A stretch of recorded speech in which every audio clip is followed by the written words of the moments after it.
Hi, my name is Jennifer Pacheco, and my main topic for my research paper is music.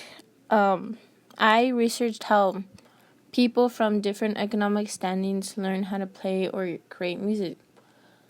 If you think about it, we all learn in different ways. I believe your economic standing plays a big part in it. Just imagine learning how to play an instrument when you don't have any music sheets, a teacher, or even an instrument. It's important to learn how people learn to play an instrument based on the economic standing so teachers and band directors can know how to help the students. This affects the children who want to learn to play an instrument or just know about music. My solution to this is we need to raise awareness to this problem. For example, creating organizations and charities for children all around the world that don't have the resources that a lot of us here in the U.S. have, so that they can play an instrument or create music in general. If we don't do anything about it, then our creation for music is going down the drain. With this being said, I've been done extensive research on my topic and learning different learning habits it takes to learn music and processes on how students learn music. Uh, my first source is creating music in the classroom, linking the artist and the educator.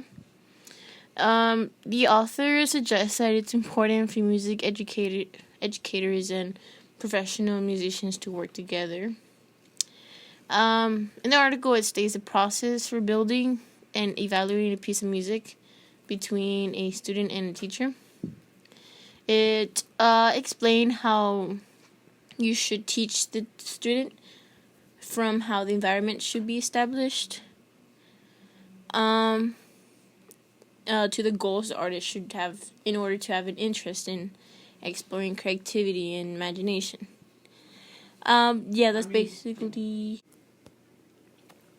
That's what mainly the first article I came across is mainly about.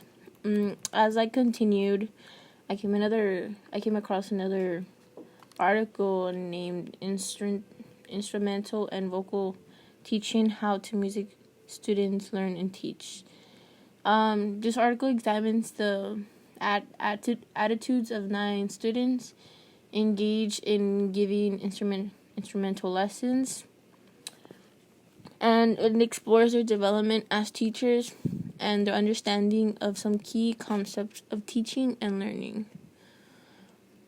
As a research, the author did a survey of final year music students at the University of York for the Investigating Musical Performance research project. In the study, teachers mentioned that teaching helped them address their own practice and playing techniques. It introduced them to new repertoire and improved their communication skills. It created an impetus for self-reflection and gave them a platform to play in front of potentially critical audience. And I also did just find another source, which was my last source. It was named Discomfort Approach to Music Education. This article was mainly about how the author wanted to gauge music and their accompanying social, historical, and socio-political context on their own terms. Though these articles have one thing in common, they all took different routes and ways they could extend the topic about music. They missed some important perspectives and variables that should have included. It's reasonable due to that they are the ones teaching the methods. For example, they missed the teacher's perspectives on what they believe is right to teach music students. They also missed another variable the author didn't mention in the articles is if race plays a big part in how students learn. But the main variable the author missed in the articles were the effects that could affect the music student due to their different economic standards. And I took an interest in this gap because I firsthand have seen it. Even though my interviews didn't really prove that if their economic standards affected the learning ability, it does happen all around the world. To further understand my question, I decided to interview 3 people and see how their economic standing affected their ability to learn how to play create music. I chose this tool because I wanted to go more in depth with the questions I asked my interviewees. I interviewed 2 males and 1 female, so genders, to have both genders' perspective on the questions. So, the questions, I asked 16 questions. The first 3 were asked about materials, because materials play a big part in how you learn. See, if you don't have the right materials, then you don't know how to learn right. 4 and 5 were asked about time. Did they have enough time to practice, and if so, what activities occupied their time? 6 was where you practice instrument. The environment plays a big part in, it said in the first article, how the environment impacted how you learned. 7 and 8, 9 talks about who helped you, what other qualifications were, and were they always available, the music teachers or instructors, band directors, and that. 10, 11, 12, 13 shows if there were other people in the room with you, if they helped you, if they distracted you. It's another variable to cover. 13, 14, 15, 16, we're just giving credibility to the student. It stated how long have they been playing an instrument. Would you say if you had a good understanding or foundation of music, and 16 was how about now, if you still have a good understanding of music. The responses were similar due to them learning the same way, except for 1. My 3 interviewees were named Kevin, Brenda, and Ivan.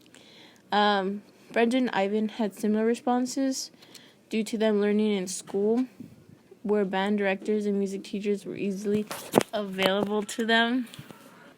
Brenda and Ivan were similar because they learned in school, where band directors and music teachers were available to them very easily. And they got their instrument from the music store, where they were provided with a lot of resources. It's like their mouthpiece, their everything, how to clean their instrument. On the other hand, Kevin was homeschooled and had to learn from his mom. She wasn't the most qualified, but so he was self-taught. When I asked all 3 of them if anyone else was in the room when they practiced, most of the time they said yes. Kevin had his brother, and Ivan and Brenda had other musicians in the room to give them constructive criticism, which all helped them. They all said it was easy to work with the materials they had, so didn't have enough problems. they didn't have enough time due to family and school. Kevin said he had a good foundation in music due to him having 10 years of experience. Ivan and Brenda only have 4 years, but they still responded the same. They still had the same skill level. What I conclude from my research is that the middle class students that want to learn an instrument, want to learn how to play an instrument, or create music have almost all the resources, but they just don't take advantage of them. Like Ivan and Brenda could have taken their music career further and stick with it, but they didn't have the time, and they didn't take advantage of them. And Kevin still continues to practice music. I want you to reflect on this information I presented to you today. So I want you to go and explore more about it. We don't have the resources to create music, so we all don't have the resources to create music. So appreciate the benefits you have. Go study more about music. Take music courses, and learn how to play an instrument, and see if your economic standing affects your ability to learn. Thank you for listening, and that's my podcast for today. Hi, my name is so yeah, that's what mainly the first